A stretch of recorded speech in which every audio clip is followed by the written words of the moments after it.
talk to people. Talk to him. So that was how it started. Well, then they invited me to do, this was where I knew I was going to get the job. They invited me for what they call a voice test. So I went to the studio at mile 7. They gave me the news to read.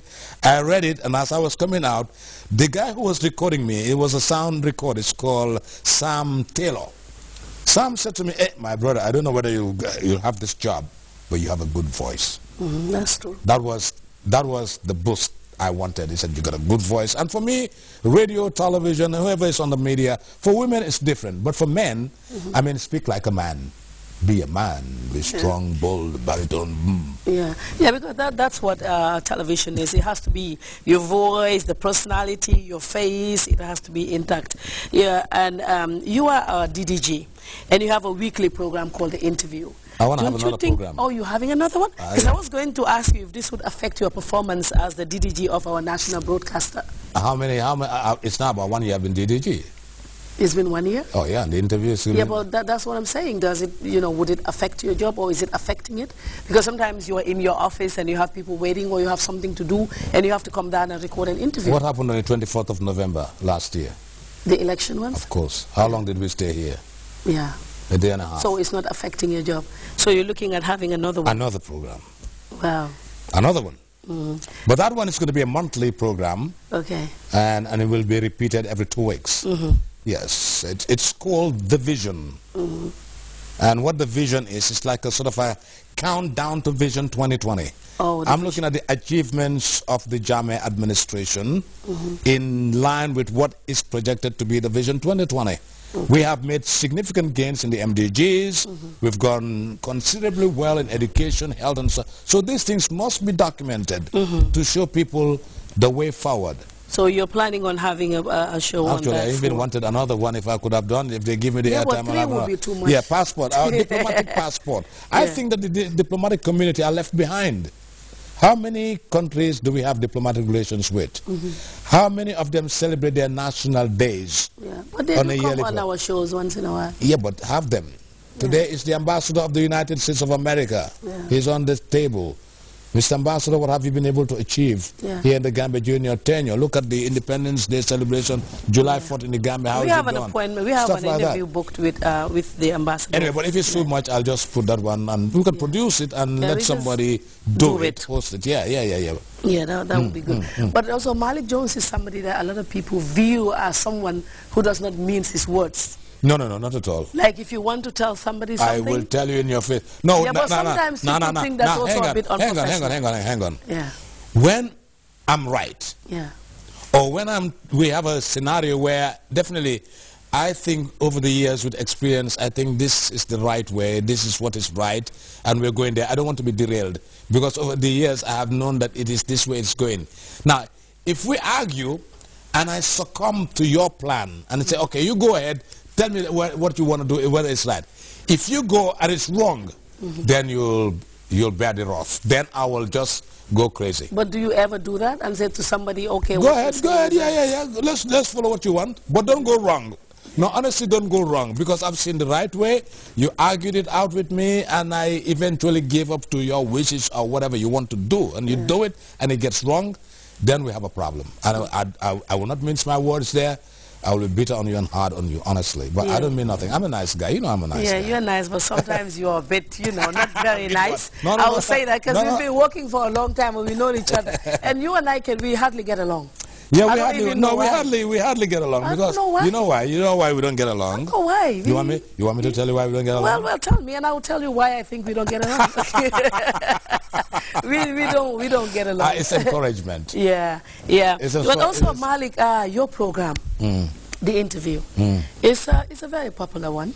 And it's coming up. You're doing a good job there. But a lot of people think that some of the questions that you ask people, you kind of like try to promote yourself, your persona, like put yourself up like you're the most patriotic Gambian. And the people that you're interviewing, you kind of like put them down. What is your take on that? I mean, when I said I was interviewing you, I put it on Facebook and say, people write your comments and tell me what you think. But this is the reason why some people said they don't even want to come on your show. I think most people who come on my show have a blessing in disguise. My show has helped a lot of people in one way or the other. Yeah. My show has made a lot of people gain recognition. It has promoted a lot of people in this country. It has been able to showcase what they've been able to achieve. For me, I mean, why do I need to promote myself? 32 years in this thing? Yeah, they said you make yourself like to gain more position. And no, position what? What is position? Position is granted by God. Huh? Yeah. I started as an assistant English. Yeah, but sometimes, announcer. You know, some things can also get you position. No, this. Come on. Yeah, that's... FR2. Yeah. 1980. Yeah. Yeah, I didn't go up to the position of Deputy Director General until 32 years after. Yeah. Huh? 32 years after. 32 years of experience. That's so, alhamdulillah, it's like sowing the seed and letting it germinate.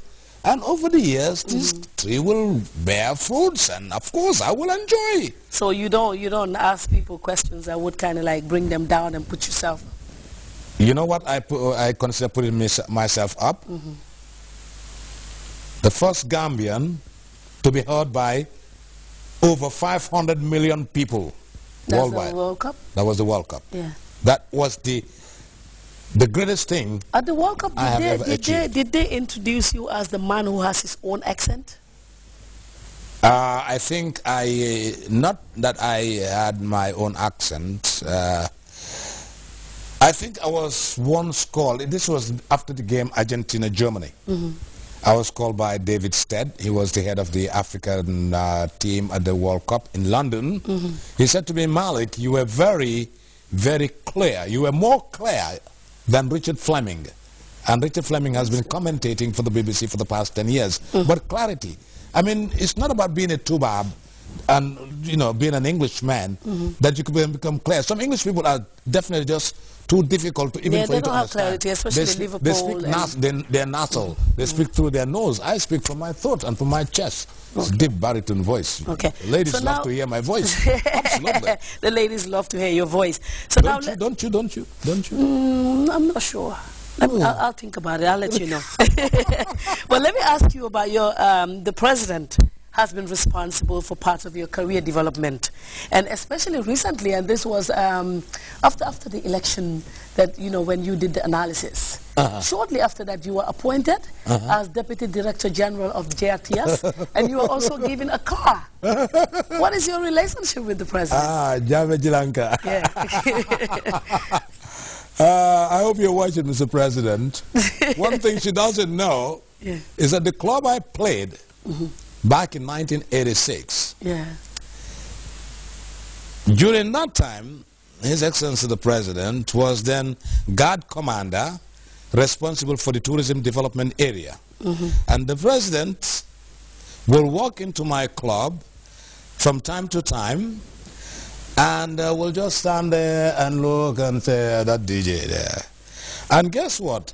The person who stood at the door selling the tickets was the man opposing the president, Hamad Ba. Ahmad Ba was the guy selling the tickets? Ahmad Ba was you were the DJ? I was the DJ. And what was the president doing? We were clearing the debris of the debris around. Wow. I mean, you know, they come around, they make sure that the bombsters and all these rubbish girls don't mess around. You're older than him, the president? The president? Oh yeah, of course, I'm older than the president. Mr. President, with due respect, I'm older than him. Yes, of course, yes. Okay. I mean, of course, with due respect. I mean, there are people who work for the president and his government. Of course, they're older than the president. Mr. President, stay younger. Stay younger. Want to see there. Anyway, of course, yeah. So we kind of have that relationship, which he remembers most of the time. I hardly remember those occasions, you know. But then I remember that His Excellency the President, like you said, gave me a car after the elections.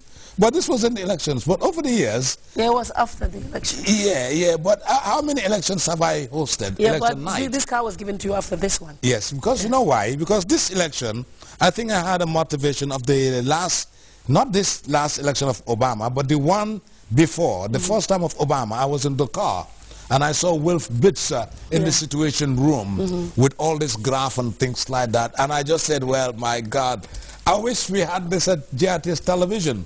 So I worked hard. I got this Nigerian guy, and we did a sort of a little thing to just get closer to that. And I did really walked around those computer shops trying to find out who's got that touch screen where you can just put in your data.